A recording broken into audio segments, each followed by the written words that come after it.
नमस्कार, मी अर्चना. गावाकडच्या रेसिपी या चॅनलवर तुमचं स्वागत. आज मी तुम्हाला बटाटा आणि फ्लॉवर फ्राय दाखवणार आहे. एकदम सोपी पद्धत, झटपट बनणार आहे, खायला एकदम टेस्टी. तर रेसिपीला सुरुवात करूया. इथं बटाट्याची मी साल न काढता असे बारीक काप करून पाण्यात ठेवलेलं आहे. पाणी काढून घ्यायचं आणि फ्लॉवर पण असं कट करून घेतलेलं आहे. भांड्यामध्ये तेल टाकायचं, फ्लॉवर टाकायचं, लगेच बटाटे टाकायचं. त्याला मोठ्या आचेवर परतत राहायचं. त्याला व्यवस्थित असा रंग आलेला आहे, परतून झालेलं आहे. काढून घेऊ. यामध्ये आता बारीक कट केलेला कांदा व्यवस्थित असा गुलाबी रंगावर परतून घ्यायचा. कांदा व्यवस्थित परतवला गेलेला आहे. यामध्ये अद्रक आणि लसूणचं वाटण छान असं परतून घ्यायचं.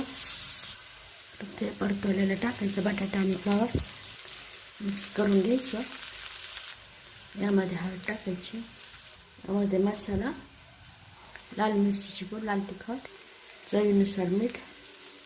तर गॅसच्यात कमी ठेवून व्यवस्थित असं परतून घ्यायचं. तर यावर आता थोडंसं पाणी शिंपडायचं. ते एक वाफ येऊ द्यायची.